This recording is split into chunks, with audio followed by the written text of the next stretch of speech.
You know, nobody tells you what it really feels like the night before your flight. That silence before the plane takes off. It's not peace. It's the sound of breaking. You wave at your family, smile like you're brave, but inside, you're terrified. Because deep down, you know, this isn't a trip, it's a trade. You trade birthdays for bills, you trade your children's hugs for Wi-Fi calls. You trade yourself for survival. And every time someone calls you a hero, you wonder, if I'm really a hero, then why does being one hurt this much?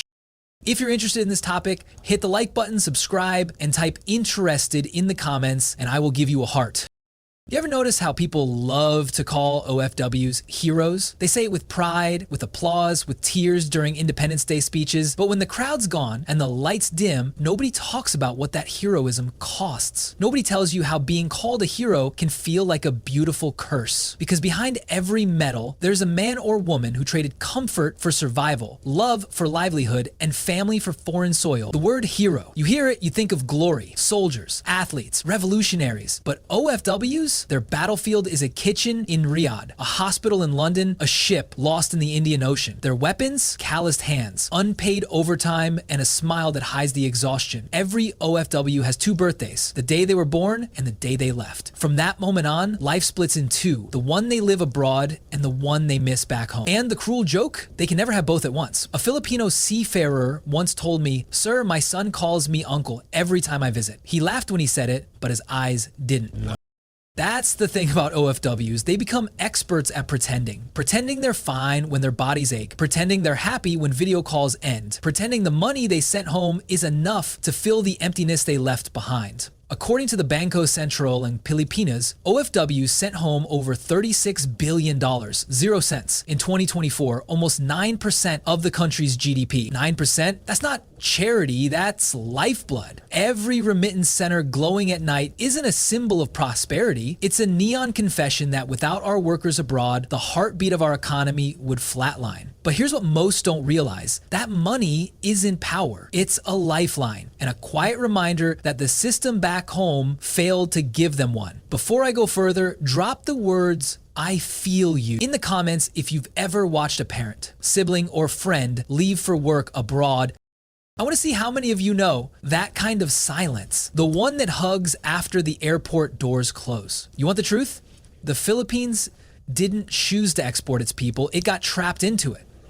The 1970s oil crisis wrecked the economy, and the government realized something. Filipinos were so hardworking, so adaptable, that other nations wanted them. Instead of fixing what was broken, we built an entire policy around sending people away. What started as a stopgap became a business, a pipeline of humanity traded for foreign currency. Now, there are over 12 million Filipinos living or working abroad, 10% of our population scattered across 200 countries. Think about that. 1 out of every 10 Filipinos is missing a birthday, a funeral, or a graduation right now. And we talk about it like it's normal. Oh, your mom's in Dubai? Yeah, my dad's in Qatar. We say it casually as if it's not soaked in sacrifice. It's not just distance. It's guilt. It's fear. It's the anxiety of being replaced.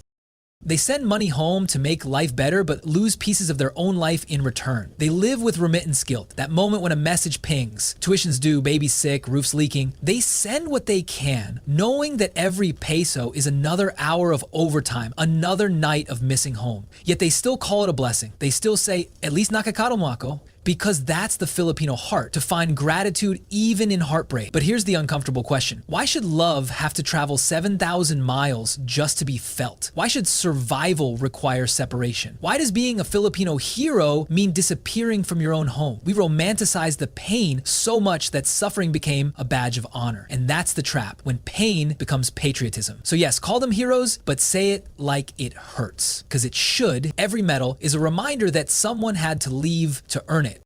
They say distance makes the heart grow fonder, but whoever said that never lived 1,000 miles away from their kids. Distance doesn't make love stronger, it just makes silence louder. OFWs live inside that silence every single day. They eat alone, they laugh through bad connections, they cry in bathrooms so no one sees. People think it's just homesickness, but no, it's identity sickness. When you're abroad too long, you start to forget what home even feels like. You watch the Philippines through a screen, like a movie that doesn't cast you anymore. You're there, but not there. You exist, but not in the life you built. One nurse I met in London said something that never left me. When I left the Philippines, I thought I was saving my family. I didn't realize I was losing myself.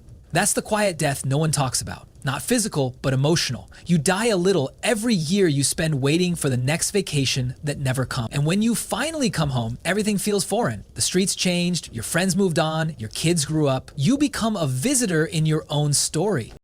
The Philippines is built on remittances, yes, but it's also built on broken time. Every child who grows up without a parent at home pays the invisible interest of that $36 billion. 0 cents. You want proof? Just look at the rise of satellite families. Millions of households where love is measured in megabytes and connection drops mid-laughter. You can't hug a text message. You can't raise a child through emojis. But that's the price. That's what we've normalized. Halfway through the flight of every OFW is that moment, that stare at the airplane window where they whisper, "Kaya koto." They convince themselves they're strong, and they are. But strength isn't always triumph. Sometimes it's survival. And yet, the world doesn't see it that way. To foreign employers, Filipinos are loyal, efficient, disciplined. Those are compliments on the surface, but chains underneath. Because loyalty without limit becomes servitude. And that's the paradox. The better Filipinos perform abroad, the longer the system depends on their absence. Before I continue, drop the word "still standing" in the comments if you've ever known someone who hides their loneliness behind laughter. I want to know how many of you are still pushing through just to keep the people you love from falling apart. Every time a Filipino caregiver wipes a patient's tears in Italy, a mother back home cries in secret. Every time a Filipino teacher in Dubai sends her first paycheck home, a part of her youth is gone forever. And when we call them modern-day heroes, it's meant to honor, but sometimes it feels like an excuse. Because let's be real, medals don't pay for therapy. Hero doesn't erase the 16-hour shifts, the racism, the broken contracts. It's like the world dressed their pain in gold just to make it look noble. And let's not forget, the government benefits from this cycle. Remittances stabilize the peso, fund our imports, make headlines. Politicians thank OFWs every December, then forget them by January. Meanwhile, the people who build foreign empires go home to rented rooms and unpaid promises. Some never make it home at all. The Philippine Overseas Employment Administration recorded over 4,000 deaths of OFWs abroad in just 1 year. That's 11 coffins arriving every day. You'll hear that in campaign speeches. But here's what makes OFWs truly different. They endure, not because they have to, but because they believe in something bigger. They believe that every peso they send back means one less struggle for someone they love. It's love weaponized into labor. It's sacrifice disguised as stability. And yet, you can't help but ask, when will it be enough? When will we stop measuring a Filipino's worth by how much they can send home? When will the system that depends on their suffering finally set them free? Because as long as the country's survival depends on its people leaving, progress will always feel like running away from home. That's the bitter irony. The same people who build the world's cities can't afford to live comfortably in their own. The same hands that care for global leaders' families can't hold their own. The world applauds their strength, but never asks at what cost. And maybe that's why so many OFWs don't know how to rest. They've been taught that stopping means failing, that if they're not constantly working, they're letting someone down. So they stay on, they push through exhaustion, through disrespect, through invisibility, because they've convinced themselves that pain is purpose. But it's not. It's proof. Proof that the system needs fixing. Proof that these heroes deserve more than applause. They deserve reform. Because the truth is, being an OFW is not a dream come true. It's a dream deferred. And in part 3, we'll go deeper into what happens when these heroes come home, only to realize the country they served from afar might not know how to take care of them anymore. Coming home should feel like victory, right? But for most OFWs, it doesn't. It feels like walking into a country that forgot how to make space for you. The first few days are bliss. Hugs, laughter, pancit on the table, karaoke till dawn. Then reality hits. The savings you brought aren't enough. The job market back home can't match what you earned abroad. And the sad truth, the system that celebrated you as a hero while you were away now barely sees you at all. That's the final heartbreak, realizing you sacrificed half your life for a country that still hasn't learned how to value it. You see, reintegration isn't just an economic issue, it's emotional surgery. After years abroad, OFWs return home changed, more independent, more assertive, more worldly. But home doesn't change with them. Families grow without them, kids become strangers, spouses grow distant. The very people they work to support now don't quite know how to fit them back into their lives. That's the cruelest part, when love feels like a foreign language. And yet they never complain out loud. Filipinos have this habit of turning heartbreak into humor. They'll crack a joke about not knowing their own neighborhood anymore, laugh it off and move on. But deep down, they're asking the same question we all should be asking. Why does coming home feel harder than leaving? The answer? Because the world benefits more from Filipinos being abroad than from them being home. Think about it. The hospitals in the UK, the ships sailing global trade routes, the homes in the Middle East, the hotels in Hong Kong, they all run smoother because a Filipino is there. The global economy literally depends on our people's absence, and when they return, the world doesn't applaud, it replaces them. No transition programs, no job matching, just applause that fades into silence. Before I continue, drop the words "heart of the world" in the comments if you believe Filipinos deserve more than just to be called heroes, because heroes deserve a country that fights for them too.